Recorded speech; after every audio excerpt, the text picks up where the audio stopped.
just the state. Okay, good. You guys can hear me and see me good? Okay, so I'm going to try something really quickly with the audio, and let me know if you can still hear me and see me good. I'm plugging something in. Okay, if you can still hear me, put a 2 in the comments. If you can still hear me, put a 2 in the comments. I just plugged in a different mic. If you can hear me, put a 2 in the comments. Can I get a 2? Can y'all hear me? Can y'all hear me? You can't hear me? Oh, you can? Okay, perfect. I hope that sounds better. There's just so much wind, and I don't know, y'all. But anyway, what is up, Jen? Oh, if you're new here, you know, let us know. Just put newbie, new, whatever, first time. I see some new names in here. Florida's in the house. We have, 23 degrees, but you're always cold in the Midwest. We have Jen. Jen can hear. Pink Planner can hear. Okay, so I'll let some more people pile in. I know this is a different time and day than when I usually go live, and I apologize for that. I just had a lot going on with my kids yesterday, business-wise. So, and it was really great. They were like really getting into what they were doing, and so I just wanted that to fully run its course. Welcome, Jen. So Jen is new. Welcome, Jen. Who else is in here? Listening from Utah as I continue prep for high school planning. That's real talk. I've been planning high school as well. I have a big binder. Actually, I made the binder like years ago. I always plan like years in advance. And this is one of the reasons why I'm doing this video today, which is homeschool subjects that we neglect, or just, you know, we have good intentions. Because as our kids get older, as they get into high school, I know a lot of us feel like there's a countdown and we have to cram in so much stuff before graduation, and we're wondering about, you know, what classes are requirements, and then your kids might have extracurricular activities. So sometimes your window, you might feel your window is closing in on you. So I want to talk a little bit about that. To each their own homeschool. Welcome. We have another newbie in the tribe. And let's see what else. Did I get your comment up here, Pink Planner? So if you guys have high school students, put a 1 in the comment section, because I want to start putting out more content for the high school kids. My son is officially going into high school in the fall, but he's been taking high school classes since 6th grade. But now it's like, you know, more, we're kind of, you know, ramping it up just a bit. But I'm really thinking of taking you guys along. I'm sorry, I'm looking at the wrong camera. I got 2 cameras up here. I'm really looking at filming my journey with high school. This will be my first son. I will graduate. So I really want to show that journey, what it looks like, all the doubts, all the rethinkings, wonderings, you know, celebrations, all of that stuff. Okay, so let's get into this. You guys ready to talk about subjects that we neglect? Okay, so the one thing, and you know what, I have a lot of moms and some dads, but a lot of moms on here. You guys have a lot of wisdom and a lot of knowledge. So please jump in and post comments, you know, throughout the live, because that's going to help a lot of people. Sometimes, you know, I'm up here trying to remember, you know, to talk to y'all and remember things and have notes, and, you know, sometimes I just forget. So, you know, feel free to jump in. I can highlight your comment for everyone to see. Okay, so why are we worrying about subjects that are neglected? And what does neglect even mean? Now, for my situation, well, first, let me back it up. We have to define the subjects that we neglect. We have to really define that. And I found from talking to some of my homeschool friends that the subjects that tend to be neglected are the non-essential or non-core classes. Excuse me, guys. I had a really sore throat last night, but I knocked it out with some elderberry, some mass dose of vitamin C, and I made a little concoction tea. So I'm feeling a little bit better. But I found from talking to some of my my girlfriends that the subjects that tend to get neglected were those non-essential subjects, meaning, well, okay, let me back it up a little bit more. So you guys tell me, what do you think is a core subject? Because I'm going somewhere with this. What do you think is a core subject? Now, for me, the core subjects are your English language arts, which includes reading, writing, spelling. And then you have math, science, and your social studies. To me, those are your core classes. But then those real foundational core subjects is really your reading, writing, math, because those are essential. You need those to be able to do all the other subjects. Not so much with math, unless you're going into science, but reading and writing, most definitely. So those are your subjects that you want to be doing consistently and regularly and not neglecting, right? But then you start rolling over into your other subjects. And for me, some of those subjects are that are kind of non-essential, and it changes as your kids get older. But some of the non-core, if you will, would be like geography, spelling, grammar, logic, PE, although it's so essential, but sometimes, especially if you're in the cold or the snow, or you have inclement weather, that might get neglected a bit. For me, it's been foreign languages. To me, that's really a core, but I've neglected it. And just typing, just so much. But I want to see what you guys think. So what is core in your house? Samantha says core in our house is Bible, math, science, history, reading. Yes. Writing too. To each their own says ELA, math, science, social studies, history, and Bible. And art as well in my state. Oh, to each your own. What state are you in? Because that's good that your state makes art a core subject. But actually, a couple of years ago, the U.S. Senate, of all people, they changed the core subjects, and they have like 7 core subjects, and art is included on that list of core subjects. So so it kind of varies from state to state, and it varies from homeschool family to homeschool family. For example, if you're a Christian-based homeschool family, Bible is right up there with a core that gets done every day. If you are a math or STEM focused family, maybe you have a dad who's a mathematician, a mom who's a scientist, whatever, science is core and gets done every day. Or if you have a family that they're from another country, or they have another culture with another language, foreign language might be a core in your house. That's the beauty with homeschooling.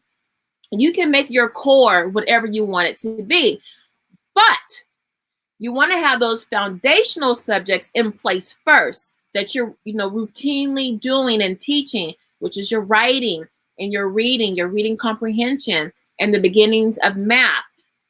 That way, when you have that under your belt, you can go into all those other subjects. Reading is the most fundamental. You can't do anything if you can't read, right? But I was finding with neglect, I had to change my mindset. And my mindset before was like, let me put in all this energy for these subjects they're going to use all the time. And I was trying to back engineer what I thought my kids might want to do in college. And we never really know. But I figured, well, I know my children are really into STEM and science and video games and all of that. So they're probably going to need to know these kinds of subjects. So I don't have to focus so much on music or art or crafts or things like that. So I found that our our music wasn't really getting done like it was in the beginning of our homeschool. Because once you start thinking about the future, you start thinking, oh, well, my daughter is into dancing, so we want to do more of these kind of classes. Or my child is into whatever your child is really into, you start seeing some kind of proclivities, you start to drop other things and focus just on those strengths that you see with your child. And as they get older, you start to cut out more things because you're kind of fighting for time. So I'm not trying to be all over the place, guys, but where I'm going with this is, so for me, and y'all have seen in some of my past videos, I've been struggling with Spanish. Foreign language is a subject that gets neglected. And I found that 3 reasons why homeschoolers neglect to teach something is, number 1, they don't really understand it. So that could be, it could be really anything like coding or certain kinds of classes that really don't appeal to the parent. They don't understand it and they don't really want to take the time. Maybe the parent is like a history buff and into English, and they're not really into the math and sciences. So they don't really want to put a lot of energy into teaching those kinds of classes. Or the opposite, maybe your parents are really like right brain people and they're really into math and science, and they don't really put that much into geography or history, or it doesn't get done as much. So I find that something you're not really interested in or you really don't know a lot about tends to get neglected. Also, subjects that you hate tend to get neglected. Things that you didn't excel in or you have problems just learning it yourself, you're less likely to be gung-ho about teaching it every single day, because it might be a struggle with your kids every single day. So you want to avoid that struggle. So you avoid teaching that subject. I'll tell you right now, before I go into the 3rd reason, logic. I love it and I hate it. I love teaching it in the beginning because the books are really fun. But after a while, I'm like, how much of this do we really need? Sometimes you have to ask, how much do you really need to teach? How much is enough? Like, how much of spelling is enough to teach? How much of grammar? How much is enough to where you feel like your child can, adequately, write a paper or write an email to somebody, or they have adequate adulting skills to get by. So it's like, how much do I need to teach to get to that point? And then I'm done. So with logic, I was like, they have a pretty foundation. I start logic in 6th grade, but there's so much more to logic. And I was like, I don't know if I want to go that far into it, but I see the merits of it. So it's been kind of neglected. I've just taken a drip approach. We just do a little bit, a couple times a week. And I figure, instead of this book taking us a year to get through, it'll take us a year and a half to get through, because we're going really slowly with it, because I don't cover it regularly and it kind of gets neglected. And then when we go back to it, we have to kind of backtrack because we've forgotten some of what we've done. And so then it just reinforces me neglecting it again, because it's like catch up and it's like the mouse spinning. What do you guys think? What are some of your subjects that you just never get around to doing? Memory work is another thing for some people. I know if you do a classical homeschool approach, memory work is a big thing. Memory work is a big thing, and it takes extra time. You start thinking, I have X amount of kids. Maybe you work, maybe you're pregnant, maybe you just had a baby, maybe you're caring for, an older parent, just anything that you have. Maybe you're in school. You have, hey, love, what do you need? I'm live. You want to say hi? Oh, are you guys able to get into class? You're not able to get into class? No, okay, if hold on, y'all. Hold on. I'm sorry. I'm in the middle of a live. Do I need to resend the link? I think my mom can't drive into our house because she has to sit with a friend. Okay. Okay. So okay, just let me know if I need to resend the link, the Zoom link for you to get into class. I totally see. Talking about things that get neglected. Coding, I always outsource coding for my boys. And if you watched my video, I think my last video, I talked about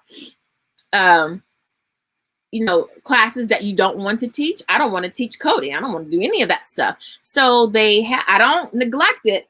I mean, I don't teach it though. And they have their class starting, and I sent them the link, y'all. Okay.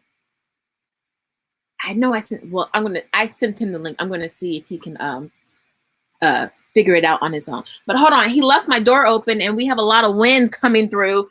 So tell me, what are some of the subjects that you guys neglect? And why do you think that is? For me, either I don't think I need to go that far with this subject, so I'm just doing a little bit at a time.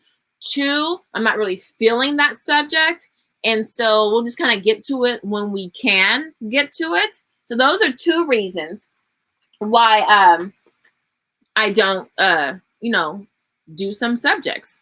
And another is I can't teach everything. Do y'all feel that? Do y'all feel me on that?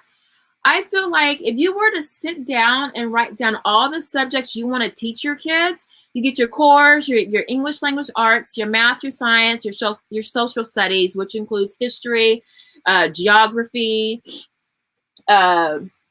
whatever, civics, government, economics, and then you tack on logic and vocabulary, study skills. Maybe you want your children to start focusing on life skills in high school. So you have like career counseling and personal finance and husbandry, or I'm from the South, y'all. Husbandry would be like welding or carpentry or like the trades. So, I mean, and then foreign languages. When you start looking at the whole gambit, and then you have PE and art and music, it's really overwhelming trying to figure out what are these non-core subjects can I focus on, and how long can I focus on it before I go to the next couple of non-core subjects. So this is one reason why I wanted to have this conversation, because I really want to find out what you guys are doing, especially you guys that have older kids. I want to know what you're doing to, number one, decide which of these non-core subjects are we going to focus on, and then how long do you focus on it, and then what's the end game for that? Because I'm actually struggling with that right now. Let me see where we are in the comment section.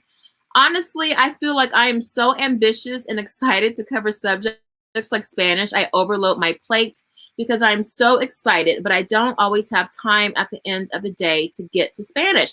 That's my problem. For those of you who've been following me, you know that we changed up our science and our history, and it's been a big hit in our house. The downside is I use not the downside, I use a block schedule for subjects that I teach all of my kids at the same time, and that's science and history. We do that Tuesdays and Thursdays. But they liked it so much, they want to do it every day.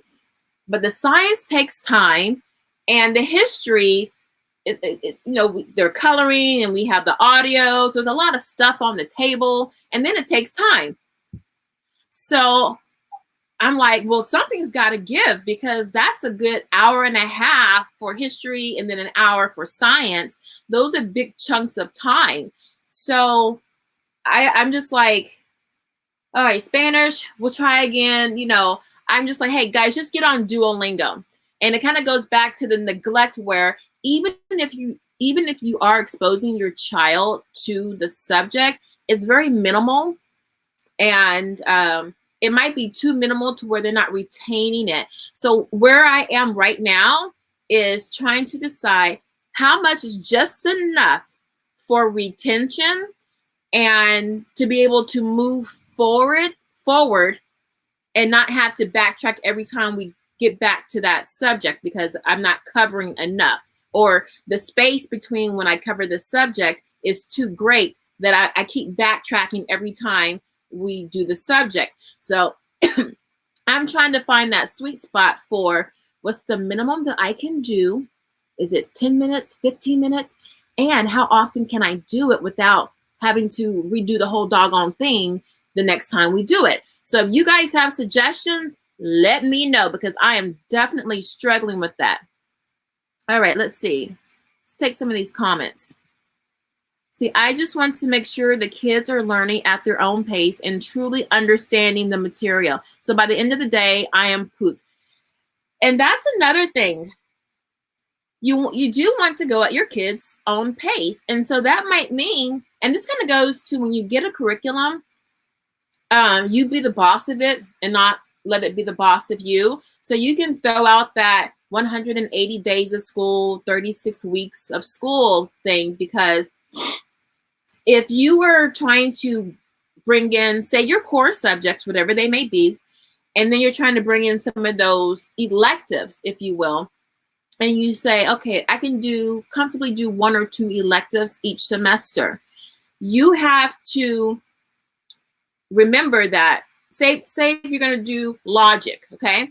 A book might take you a semester, but you might have to decide, well, we can only hit logic once or twice a week. So it's going to take us a whole year to get through that. And so when you get to, toward the end of that year, you're probably already in another school year and you have more subjects, and then there are probably more electives you want to do. So you got to think that you might be piling on stuff. So it could be that you take a look back, like every couple of months, to see how far you've gone and how much they retained. And then you can see, okay, you know what? I don't want us to be doing logic when we're going into 8th grade. I kind of want to get that done with, because I want you to do music or take a steady skills class or something like that. So, you might have to kind of ramp it up a little bit and maybe, bribe them. Hey, we could do a little bit of Saturday school. Don't say Saturday school, call it something else. And then give them some little kibbles and bits to get through it. I feel like I'm going to have to start kind of bribing, because I want to get everything into it. But if your child is really into that elective, you probably shouldn't have to bribe them, because they just want to do it. But I don't know. What do you guys think? I've neglected geography because every time I try to implement it, I tend to phone it in. Girl, I know. Or the kids get bored because I choose boring resources. We also tend to neglect poetry, memory work, and PE. That is spot. Listen, y'all, I put out a video a while back, or last week, on poetry. Now, okay, hold on. I think we can get something going here. You nailed it, Samantha. You said your kids get bored because you have boring resources, right? That's another reason why we tend to neglect subjects, because our kids are like, this is my son's favorite word. Mom, this is boring and a disgrace. Because he likes to, I say that a lot. So he's like, this is a disgrace and it's boring. I'm like, oh my gosh, I got to recover from that. So I think what I'm going to do is follow my own advice when I was talking about teaching subjects that you think you can't teach. And one of the solutions I offered was to outsource. So now for Spanish, I have outsourced with Homeschool Spanish Academy, and that is a big help, but it still takes time. And because all the kids are doing it, it's not like I can grab another kid and, you know, we work on something. You know, it's a lot of juggling balls in the air. But I think that if we can get a really good resource that they're really interested in, we can kind of shift them to doing those electives independent. Yeah, we can get them to do it independently. Let's flesh this out. But let me take on some more comments. Yes, to teach their own. Yes, I tend to overload, getting too excited about all the things I just want. I know I want to learn everything too. I'm like, guys, I just need like 15 more years with y'all. I want to cover so much. So, okay, so this is what I'm going to do. Y'all got me thinking. Okay, so what I'm going to do, I'm going to sit each child down individually, one-on-one. And I'm going to go over, okay, what do you like?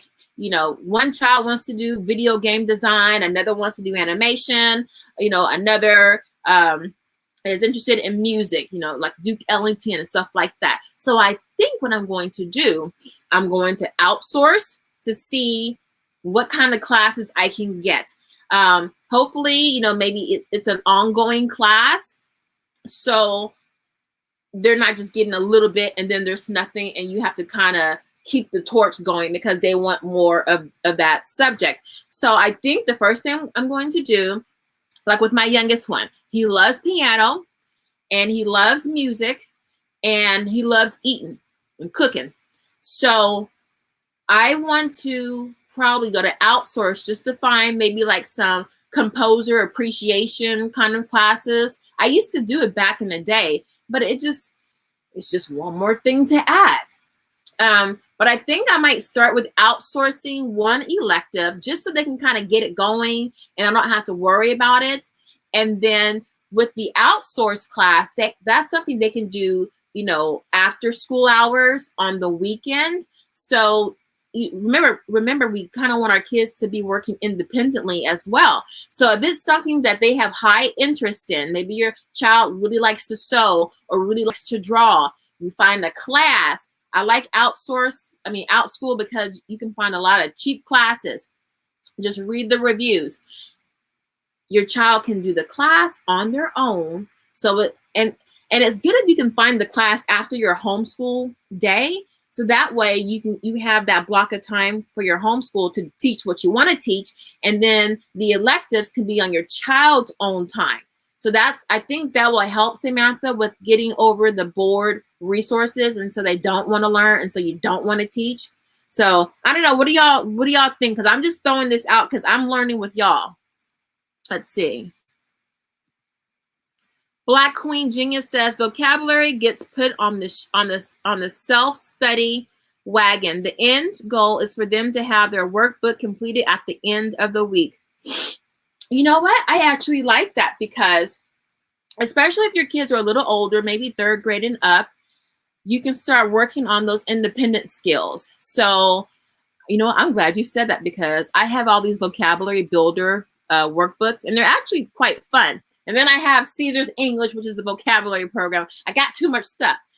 But the vocabulary builders are really easy. They can just do a page. And so I think saying, hey, you know what? 5 days in a week.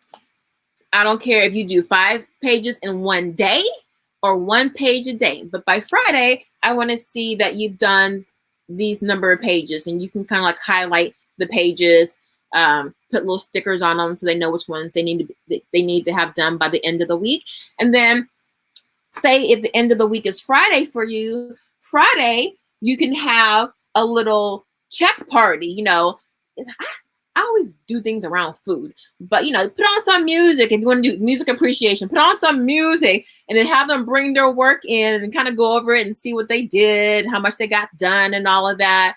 And then, you know, you can make it like a little ritual where Fridays they bring in all their independent work from the stuff that we don't really like to teach or want to teach. And then look, You just have your nice little drink, whatever gets you through. Have some music playing, have them bring in their work. Maybe you can get you a little cheap $1 tray so they put all their work in that. And then you sit with each child and just go through. Make sure you have your teacher answer key so it goes faster. Yep. Oh, hold on. You might need to look at the check number 5. Give it back. Let them go check. And then maybe you have, some food in the oven. Maybe some grilled cheese sandwiches that you just made. Or you got some lasagna in the oven or something in a crock pot. Just something to make the house smell good. And then, hold on. See, this is how I would be doing my kids. Like, hold on, let me check this. Okay, I want you to take another look at number 7, and then come back to me. So I like that, Black Genius. So, okay, so that's one solution. So for your kids, okay. Now maybe if you have no kinder, preschool, no, but for kinder to like 2nd grade. If they're able to do some work independently for a non-elective course, all the more power, okay? But at the end of the week, they bring you that work and you just see what they've done. And you don't even really have to check it. Look to see if they were engaged with it, okay? Maybe it's drawing, and, they started with a stick figure on Monday, and by Friday, they got foreground, background, and shading and whatever. So I like that. So I'm going to have to take notes on that. I think having some cool resources for them to learn from, that's not you, and then having the accountability part where at the end of the week, they bring you the work, or it could be every 2 days or whatever. I like that. Let's see. I completely forgot that foreign languages like Spanish often simply don't happen by the time we get to the end of the day. Because of this, I changed the schedule. So 7 in all, how do you change the schedule? Do you change it from, we're going to do Spanish more toward the beginning of the day? Or, so this is what I used to do, especially for my core classes, to make sure they always got done. We always started early in the morning, because sometimes my day would get away, or the toilet might leak, or my sister's calling me about some drama from my other sister, or, kids are just in their kind of mood. So I can deal with the mood in the morning, getting through the first subject. After that, my patience runs thin. So I'm like, okay, let's just get through the core stuff first. But that was back then. But if you kind of designate not a certain time, but a certain space in your day. So, oh, Nick, hold on, y'all. Momo, can you get into Miss Jen's class? You can't? Oh, man. Wait, hold on. I sent you the link. No, come talk to me because I can't hear you. Your class started at 1:30. But it's outsourced and it's not being neglected. Hold on, guys. Okay, you guys talk amongst yourselves. I'm going to put some more comments up. Let me try to read. Oh, she never sent me the link. That's why. She didn't send me. All my kids are in different classes, and she sent me 2 links and not the 3rd one. Oh, come on, Miss Jen. Come on, y'all. Oh, man. All right, okay. Let me ask you this. If you guys can give me like 2 minutes to go find out what's going on with my kids, they don't have their link from their teacher, or I can just end this and then we can pick it back up. But if you guys can just hold tight, go get something to drink, take down some notes. You guys chat with each other. Give me like 2 minutes. I need to see, that's another thing with outsourcing, because then you have tech problems and now you have to be the tech person. Hold on. If y'all have to leave, that's fine, but I'm coming back.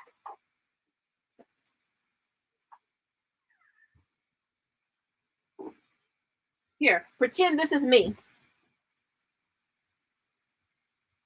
Oh, Lord. Wait a minute. My bra was here the whole time. Nobody said anything to me? Shame on y'all. All right, here I come.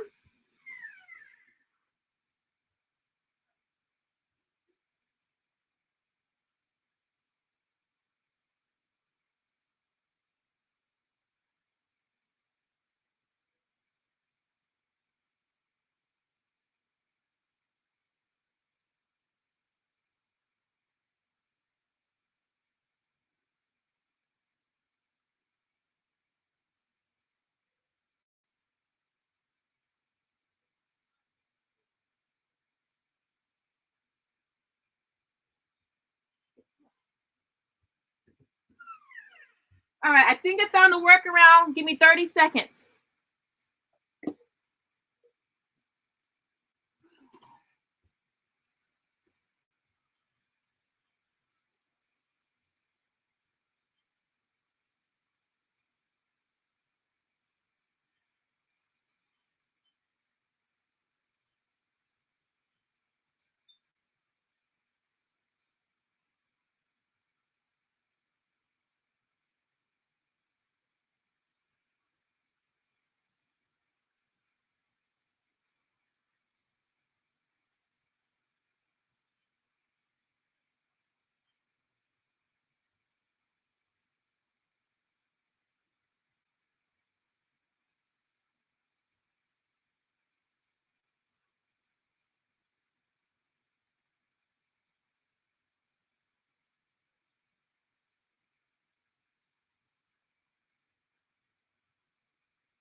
I'm back.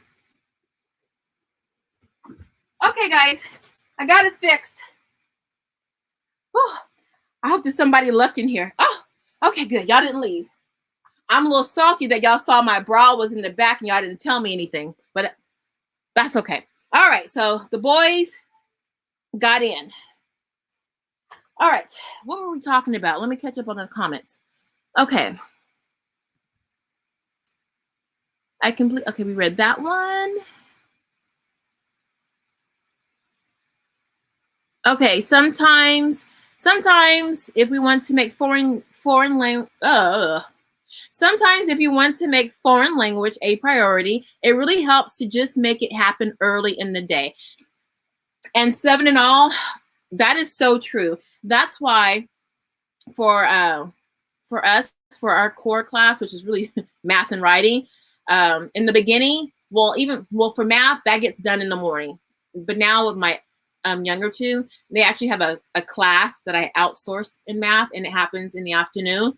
But for me, if it's a super priority class, it's the first thing in the morning, because I know how your day can get derailed, either through you, your kids, or outside forces. So I make sure, and also sometimes we have field trips. I hear footsteps. Did he not get in class? Please don't be footsteps. Don't come in here. Hold on. Did you get in? Mo, did you get in? Did you get in? I can't hear you. You didn't get in?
Just share. All right, guys, I'm back. he thought he was, oops, he thought he was in, and then he had to do a password. I can never have a regular, relaxing Saturday. I'm fighting for it. But let me get to these comments. Yeah, so you want to get yourself done early in the day. But if you feel it's not an essential subject, chances are you probably won't do it. But I happen to think foreign language is essential, but I'm not putting the work in it. So I got to work on that. Let's see. Such a great point. Flexibility and grace is crucial. Absolutely. I'm going to be using Homeschool Spanish Academy as of today. I'd love to hear your thoughts. Oh, absolutely. We're still new to it, and your teacher or your tutor really counts, really matters. So I think that, well, one of the teachers is really cheerleader, gung-ho, and I like the energy, but I think it's too much, and I don't know. That's there'll be a review. I like her, but it's can you get to talking and teaching? Like, I love all of this, and my son is just like, okay, let's talk Spanish. All right, let's see.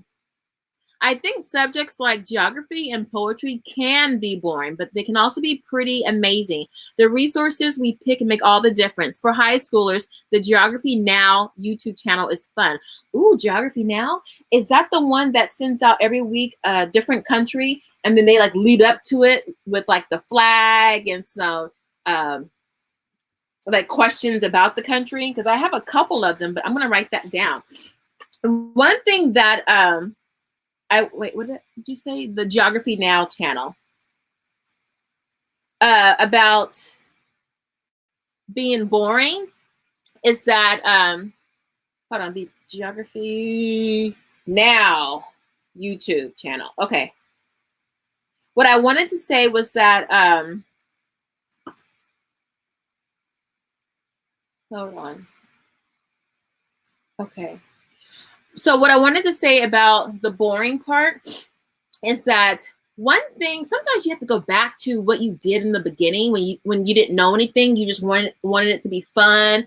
You know, sometimes it's that old adage, ignorance is bliss. So when you don't know all the pitfalls and all the can'ts and won'ts and don'ts, you're just, you don't have that limitation on you. And so you just do it. So at the beginning of my homeschool journey, we were just doing it. And so I love doing unit studies. And I think with unit studies, you can probably, get in a lot of those subjects, like your art, your music, your poetry, and more, in addition to your core subjects. You know what? Because I've been wanting to get back into music now that my youngest son is really into music. And I was like, oh, dude, you know what? You can make some beats and put it online and sell your beats. You can do it on Epidemic Sounds. You can put some free stuff on YouTube. And, people buy stuff that's like 10 seconds, 5 seconds, a minute. You can like turn this into some money. And of course, my middle son, who's all about money, but he ain't got the skills. He was like, he can make money doing that. So that might encourage him to play piano. But what was I supposed to write down? I forgot what I was supposed to write down, y'all. I need someone to come on live as a guest. Does anybody want to come on live? I forgot what I was supposed to write down. But you get the gist of what I'm trying to say. Outsourcing specialty subjects is a fantastic idea. So you know what? Here we go.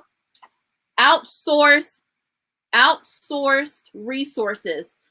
We need a video on that. Now I have a lot and I've used a lot. And we need those outsourced resources, definitely for high school, definitely for those subjects that are a little bit over our head to teach, and definitely resources that are really fun for your kids, okay? So if we have 3, 2, I already know of them, go-to sources, then we can feel like, you know what? I don't feel like I have to teach everything, and I don't feel like my children are getting short shrift of learning because they're at least being exposed to it. Because here's the thing, they don't have to master it and, you know, and test in it. They just really do need exposure unless you're doing foreign language and that's a requirement for college, or coding or typing. You know, some things, you know, they might need to kind of have some sort of mastery. But for the most part, you know, we're talking about what's going to make you better as a human being, you know, what's going to make you more interesting. So I think that's a good ideal. So that's a good future video. Let's see. For music, we use Squilt classes. We also use Hoffman Academy for piano. I know a lot of people who use Hoffman Academy for piano. Hits and misses. I think the ones who do really well with it, you know, they know how to work the online platform for the piano, but I think their kids really do the practice. They're really good with, you know, having a consistent day and time. So that is built into their like homeschool day. So, I mean, I don't know for sure, but it just seems like those parents like, okay, yeah, Mondays at 3 o'clock. That's when we do it. You know, Mondays, I mean, the class, and then for the practice, it's the same time as when they do piano, or, you know, something similar to where the child after a while just knows, they look at the clock and then they go. And so it becomes an independent thing as well, which is pretty cool.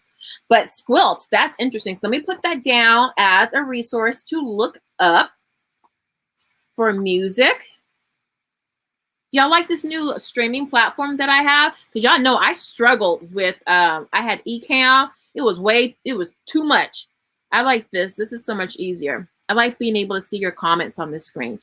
It may be an amazing resource project for your kids to find out what skill sets each trade requires and have them tell you what subjects they would best benefit from that would lead them to their end goal.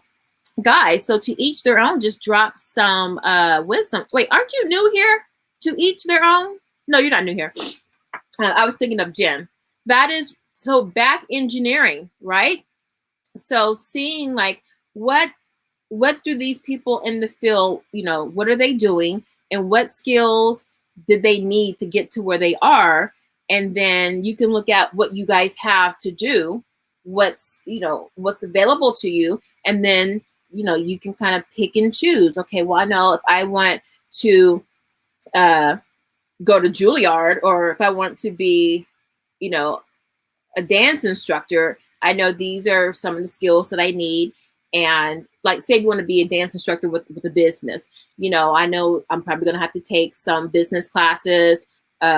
I'm going to have to take some marketing. I'm going to obviously work on the crafts of dancing, things like that. So you can, you know, I'm not doing the best analogy for that example, but you kind of get the point. Just, you know, think of what they're interested in and then brainstorm everything about it and see what kind of skills are needed, and then plug that into whatever subjects that closely align with that.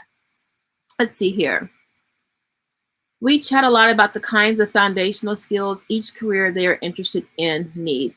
And guys, and that kind of goes into career counseling. You don't have to wait until high school to talk about career counseling with your child. It's never too early, because if you give them the exposure early on, they have time to think about it, synthesize it, and then decide, oh, I don't want to do that anymore, and then move on to the next thing. But now they already have the thought process for how to think through what they're interested in and to determine if that's something that they want to possibly do when they get older. I outsource our nature study because as creative as I get with nature, the most you get is with nature walks. No Sweat Nature Study has been a huge blessing. It's an actual teacher too. So No Sweat Nature Walks, that's another resource. No Sweat Nature Walks. I'm curious how they do that. Is that an online class? I also outsource our nature study because as creative as I can get with nature, it's nature walks. No. Okay, I'm gonna look that up. No Sweat Nature Walks. For those of you who now, for those of you who follow that Charlotte Mason, y'all know y'all need to be doing those nature walks and, you know, bird study and all of that. You know, I did Charlotte Mason, so that's something good. It's also good just to get outside and just see your environment. Can I come to your homeschool class with the music and the food? Listen, you got to bring me a nice little drink, a bottle of wine, And then you're going to have to watch my kids one Saturday a month, all of them. And then it's a deal. Come on by. All right. Potty break, everyone. Yes. If you got, Lord, we've been on here almost an hour. All right. I said I was only going to be on here an hour, and y'all pull me in with these comments and questions. All right. Just a little bit longer. But if you guys need to run, grab something to eat, potty break. That was your chance when I had to, break out of here twice with these kids. Go ahead and do that. Let me catch up on some of these comments. You always have the playback. Yes, take care of the babies. Yes, because, you know what? Oh, Lord. You know how you can do everything right for your kids. They'll never tell you. And that one time you forgot something or you did it wrong, they would never let you live it down. Now, like 7 or 8 years ago, I bought them a popcorn machine, one of those tall ones. It's like taller than me. And it was $350. And I was like, hey, no way in HE double hockey sticks am I paying that much money. But the kids really wanted one. They saw it at a fair and they were like, we gotta have one. So I said, okay, you got birthdays and Christmas coming up. Get your money from Nana, and then y'all put your monies together and then I'll match it. And apparently my youngest son didn't hear everybody put up your birthday and Christmas money. He just heard I'll match it. And apparently he didn't know what I'll match it meant, meaning I'll match what you give me.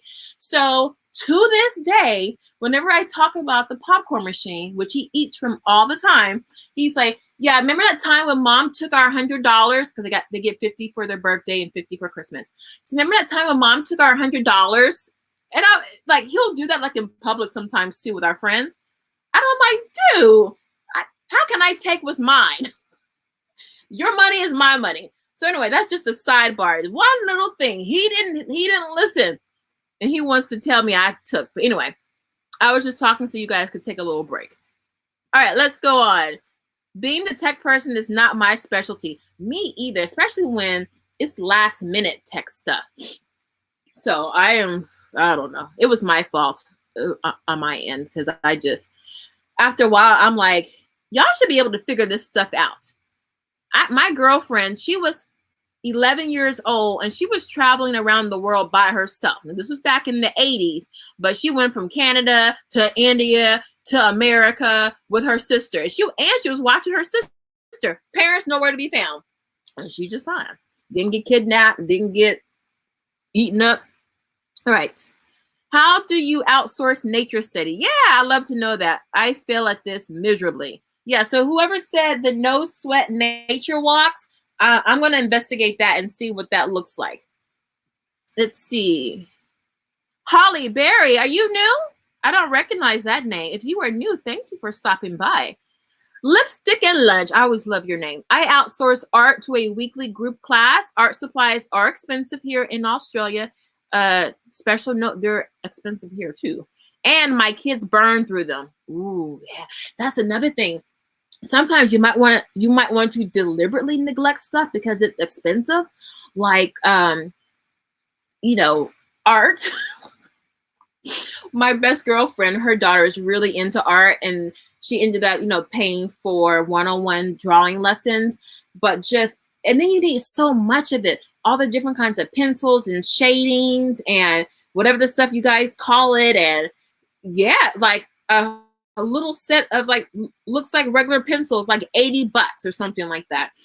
So sometimes you're like, maybe we can try art, like looking at paintings. We just go to the museum and you can look at the drawings in the museum. Sometimes you just you want to kind of put it on the back burner because that interest is also an expensive interest, right? So maybe for PE, your daughter or son does gymnastics. Gymnastics is not cheap. So you might be like, yeah, I know you love it and you want to be competitive, get a scholarship. That $600 a month is killing me, plus entry fees and competition and all that kind of stuff. So sometimes you might deliberately, not encourage that. I don't do that. Don't you do that, you know, but I'm just saying, I've seen it done. Let's see here. Let's see, I like your strategy, lipstick and lunch. And let's see. Check out the link I gave you. It's nature study, and you don't have to leave your house if you don't want to. Oh, I will most definitely be checking that out. And all of you guys, especially if you're in Texas, dealing with the snow, definitely want to check out that link. It's called No Sweat Nature Walks. Yes, priority classes happen in the morning with 7 in all. Let's see. Can you please share it with me as well? Samantha, are you talking about the No Sweat Nature Walks? I'll put it in the chat. No Sweat Nature Walks. I don't know if that's .com. I didn't do a link or anything, but that's what lipstick, was it lipstick? Who said that? Or to each their own, somebody said that. Okay, we use games for geography, Ticket to Ride, election night, and scrambled states. Yeah, okay, thank you. All right, here's a way to not neglect those subjects. Now, I have all of those resources you've listed, Beth Shaw. Beth Shaw, are you new? Your name looks new. If you are, welcome. If not, I'm sorry. I haven't seen your name before. I don't have election night, but I have scrambled states, Ticket to Ride, and then we do stack the states. So another thing you can do for, you know, so you don't feel like you're neglecting some of these subjects is to make it a game. So here we go. Here's another video. This is where I keep all my video ideals. Well, I map it out. So I have all kinds of different kinds of games, card games, board games, all kinds of games, hands-on games for every single subject, for math, for spelling, definitely for geography, for parts of speech, for English. Let's see, excuse me, guys, I'm just all over the place. Games for teaching neglected classes, neglected lessons, neglected subjects. Okay, so, okay, y'all, look, we're starting to get the whole dossier on this. So it seems like, remember, I'm learning with you guys because I'm struggling with this.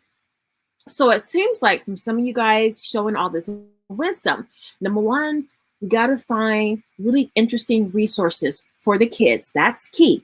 Two, if we can get them to work independently, that's gravy, because then they can work on it on their own time outside of the homeschool hours, right?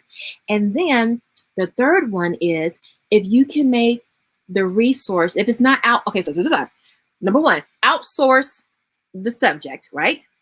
And if you can outsource it outside the homeschool hours, that's gravy. Number two, make it fun. So if you can use board games, card games, whatever, then that you know, compels the child to just take initiative and do it on his or her own. Okay, so outsource, find a really fun resource like a game, or you know, a game or something like that, to where it's fun, so they want to do it. And then the third one, I forgot. What was the third one, guys?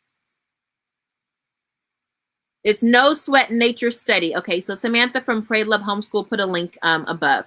Okay, I forgot. Okay, well, remind me what the third solution for how to not neglect those subjects. Okay, we'll come back to the third one.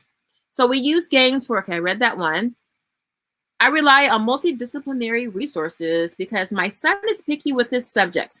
Geography, history, social studies are self-taught through science, as that's his special interest subject. Okay, so we have lipstick being Tom Cruise from Mission Impossible, or doing those Jedi tricks. So, oh, unit studies. Okay, that was the third thing. So, you know, unit studies is your multidisciplinary, your curriculum. That's not inter-subject approach, where you're trying to use as many of those neglected subjects. You try to put it all in like a little gumbo pot and make it taste good. So that could be, you know, using unit studies. That's a great way. So unit studies, outsourcing with places like No Sweat Nature, OutSchool, and then using fun games to help teach those subjects, okay? So we're on a roll here. I'm gonna wrap it up, and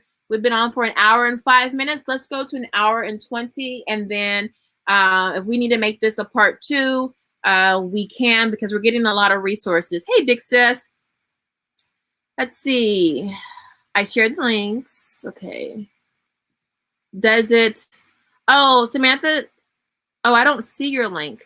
Is it hiding your link? Okay, I don't see your link at all, even on my end. So Samantha, put the link in one more time if you don't mind. I'm going to see if it comes up so I can highlight it. Otherwise, I'll type the link in. So just do that one more time. Let's see.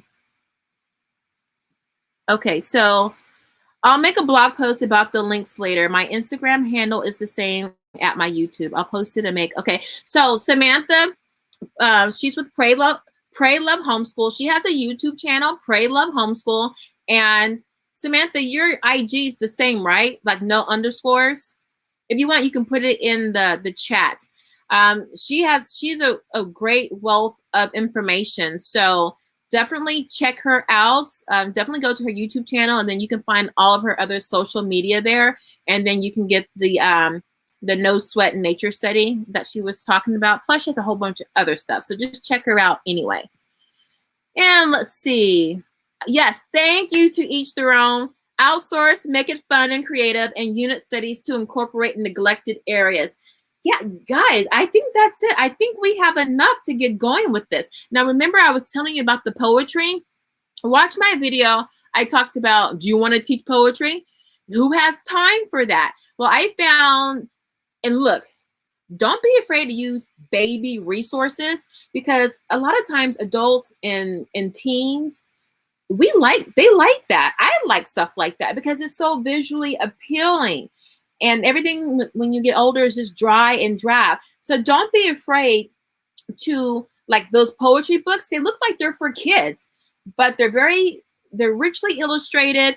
They tell a great story that you remember. And when I was teaching college students, I was teaching them English. They were foreign students, teaching them English.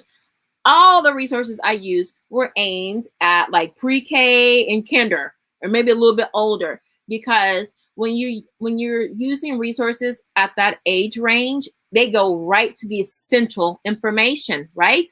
So, and most times that's all you need.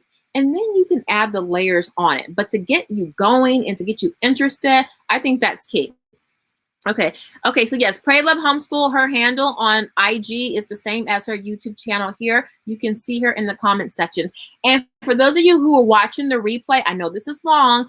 I will be doing timestamps so you can, find specific information to further your knowledge. I know I have like 6 live streams that I need to do timestamps on. So next week, you might not see new videos. You'll probably just see all of this repurposed into bite-sized chunks for you guys, okay? Because I had a number of people who were like, I can't catch the live. And when I do, it's so long and it's just, I can't do it. So I will do the timestamps for you guys, definitely.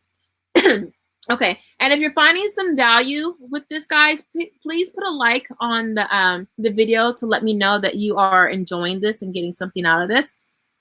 That would help me out so much. So I think that's kind of it. So those are three takeaways for how you can reintroduce those neglected subjects in your homeschool. Okay, this is probably going to be a follow-up video where I give you all of those resources, and so you can take it and just run with it. Okay, so I think this was great. And guys, listen, I could not have done this without you guys. So with that saying, if any of you guys want to come on live with me, because I switched my streaming platform, this one I can understand it and I like it. So if you want to come on, if anybody wants to be brave and come on now and help me try out the interview part where I can bring in a guest. I'm not going to interview you, but if you want to come on, like Samantha, do you want to come on? I can. Oh, I have to send you an invite. All right, next one. I got to figure out how to do that. I think I have to get out of the live to do that. But Let me see what that would look like. But if any of you guys want to come on, I know there are a lot of you guys. You guys have so much information. Black Queen Genius, Samantha from Pray Love Homeschool, Shatoina. She's not on the live just yet. Well, she might be, but she drops a lot of information. Mama Yaya, it's good to see you again. This was so helpful. I was quiet because I was multitasking, girl. Yes, get your multitasking on. That's what we all do. Okay, Samantha's cooking. So guys, do you like this time on Saturday? I usually try to keep, you know, my weekends free, but if this works, this could be like an alternate where, you know, maybe twice a month I do Saturdays, and then the other times I do Fridays. I'm not tied to any one thing. My Google Analytics told me that Friday at that 4 o'clock was an ideal time, and Saturday at 1 o'clock my time was an ideal time. So you're a hot mess right now. Well, listen. So for the next live, I'll put like this.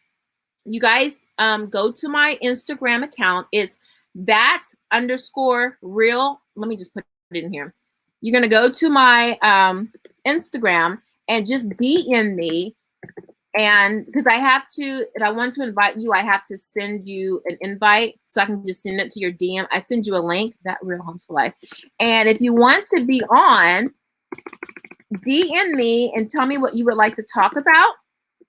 It could be anything in general or just something, if there's anything specific. And That Real Homeschool Life. Okay, let me see if that link comes up. Okay, so I put my IG handle in the comment section.